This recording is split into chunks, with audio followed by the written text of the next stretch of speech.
اليوم غادي نشارك معكم الايس كريم ولا الكلاص بالنكهه ديال النوغا بالمذاق ديال اللوز.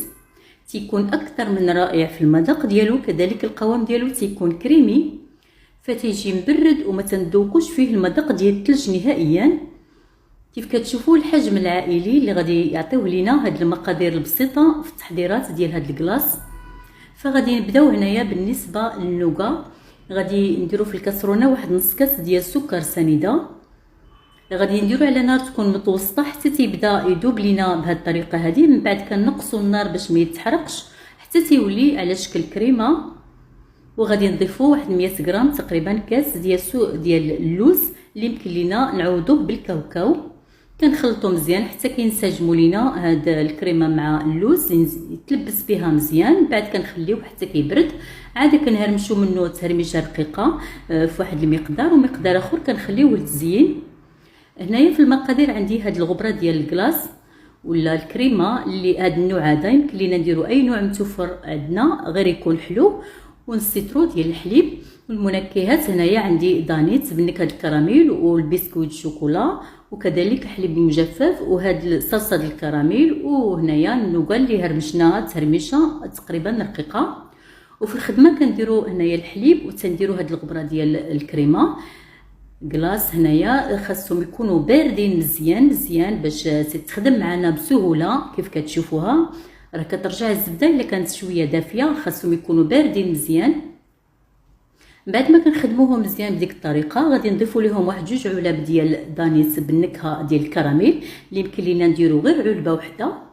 كنخلطوهم هكا حتى كينسجموا. من بعد غادي نديرو واحد ملعقه كبيره ديال هذا الحليب المجفف النيدو اللي كيخليها لينا هاد الكريمه تتكون متجانسه ومتماسكه وتتجينا بارده وما كندوقوش فيها المذاق ديال الثلج نهائيا. فهنا بعد ما كنخلطوهم غادي نديرو الطبقه الاولى ديال هاد الكريمه في هاد المول اللي درت هاد الدائره اللي غلفتها غير بسلوفان، اللي يمكن لينا نديرو اي مول متوفر عندنا وحبينا الشكل ديالو. كنديرو الطبقه الاولى ديال الكريمه، ومن بعد غادي نديرو هاد الطبقه ديال النوغا، هاد اللوز اللي هرمشناه مزيان تقريبا على شكل النوغا خدمناه.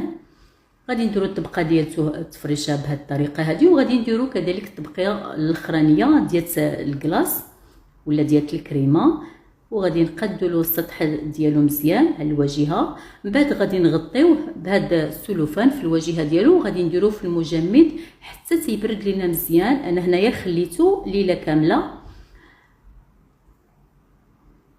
وصافي. من بعد ما كيجمد لينا بهذه الطريقه هذه تيجينا. غادي نحاولوا نحيدوا هذا المول اللي تيتحيد معنا بسهوله، غير تيتدبل شي شويه كيتدفى شويه صافي راه كيتحيد وهكايا. والتزيين ديالو تيبقى اختياري، يمكن لينا نزينوه باي حاجه حبيناها ولا متوفره عندنا على حسب الذوق. درت انا هاد الخطوط بهاد صلصه الكراميل اللي فايت ليا خدمتها معكم، زينت بها الواجهه ديال هاد الكلاص بهاد الطريقه هذه وصافي. ودرنا واحد 2 حبات نتاع البسكويت بالنكهه ديال الكراميل واللي تيبقى اختياري، يمكن لينا نديرو به حشوه من الداخل وهكا واحد الطريفه نتاع النوغا بديك الطريقه، ورشيشه ديال النوغا مهرمشه في الواجهه كذلك. ودائما تيبقى التزيين اختياري